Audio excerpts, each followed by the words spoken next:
What's up, everybody? I'm Brian Marr, and this is Miami Minute, where we, of course, talk about my favorite team, the Miami Dolphins, for, well, probably longer for a minute, probably for several minutes at a time. We finally have a football game to talk about.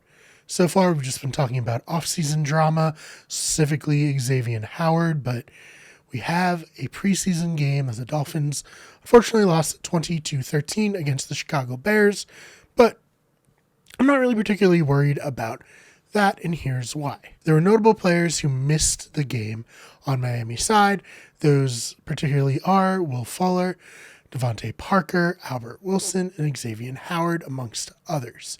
So with those players sitting out, and honestly, rightfully so, I know Parker and Fuller are both players who have suffered with injury. Xavier Howard, he just officially came back to the team. We don't want to risk him at all. He's, of course, our best player. So they weren't quite going against the Bears with their A lineup. And, of course, the Bears had players who weren't playing either. The big thing I've seen coming out of this game is people are heaping praise on Justin Fields, who I do think is going to be a very good starter in the NFL. I think it's ridiculous that he fell so far, but if you're a Bears fan, I would be quite excited. And that being said, he didn't quite, carve up the Dolphins' defense. He really excelled against not even the B team, the C team. He was shut down rather handily by the B team on defense. Apart from that, the other big thing that's coming out of this game, and I mean, it comes out with every game the Dolphins play, is people want to always be hypercritical of Tua. For better or worse, I think for worse. Listen, he went 8 of 11 for 99 yards and an interception. That interception wasn't a great call. He forced it into a small window. The tight end, Shaheen, didn't come back for it at all. Unfortunate. We hope that those mistakes are only going to happen in the preseason. I can let it go. He looked really good on other passes. He had one very long one to Gesicki. He had a couple more where he really has a particular talent for fitting the ball into tight windows. Didn't work out on the interception, but worked out on several other plays. I thought he looked more poised in the pocket, which is great and a little ironic considering that I didn't think the Dolphins' offensive line particularly looked great, specifically with Austin Jackson getting pushback and beaten on several occasions. I'm going to play a clip.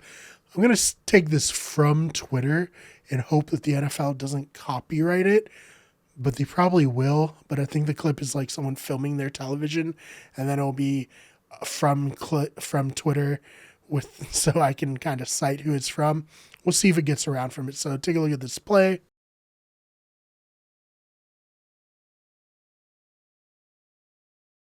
And yeah, not the best, not what you want to see for a second-year player who was a first-round pick last year. Hopefully there are some free agents that can bring in to kind of compete after this first game, or hopefully they'll get a little bit better as an offensive line.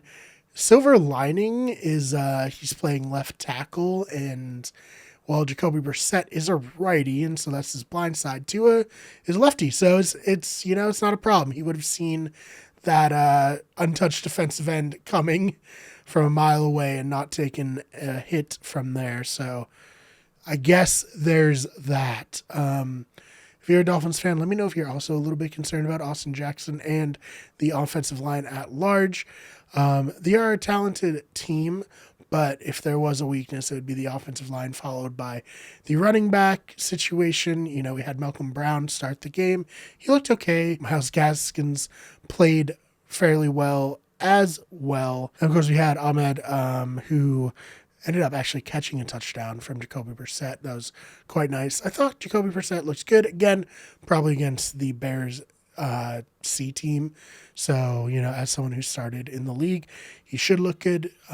He finished the game 6 of 10 for 67 yards and a touchdown. Other standouts, is just Tua is looking better. I know it's very easy to just look at the stats and see Justin Fields going 14 of 20 for 142 yards and a touchdown, as well as rushing for 33 yards and a touchdown, versus Tua's 8 of 11 for 99 yards and interception, and think, oh boy, we are in trouble. I know CBS Sports tweeted out a comparison like, who would you rather have for the next 10 years, which was, of course, purposely inflammatory.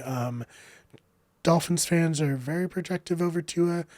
Well, half of them are. The other half hate him already and want to move on. But I think as a fan base, we are a little bit easy to troll and overly protective of Tua, though I do think he does get undeserved and undue criticism from the media. It feels like the want him to fail. It's something that I talked about before, and we'll see. This is only one preseason game. Can't really take that much away from it.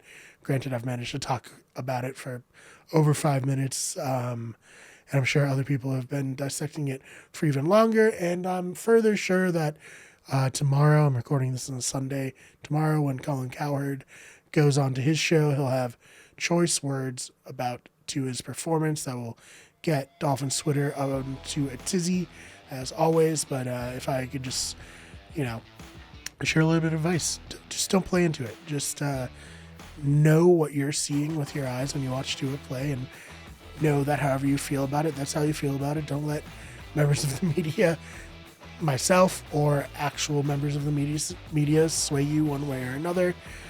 We shall see how he does moving forward. And yeah, that's about it. Dolphins' first preseason game is in the books. I was happy I can't watch it live being in New England, but I was happy to watch it on YouTube as someone uploaded the entire game without the pauses in between, which is very nice. Can't imagine the NFL likes that, but I like it and I appreciate it. So whoever did that, thank you so much. This has been Miami Minute. You can follow us on Twitter at WickedGoodSport or at WG Everything, Instagram Wicked Good Everything, twitch.tv/Wicked Everything, or TikTok. Search Wicked Good Everything. This channel is, of course, Wicked Good Sports. Our main channel is youtube.com/Wicked Everything, and our podcast channel is Better Radio. Thank you so much for listening, and we will see you in the next one.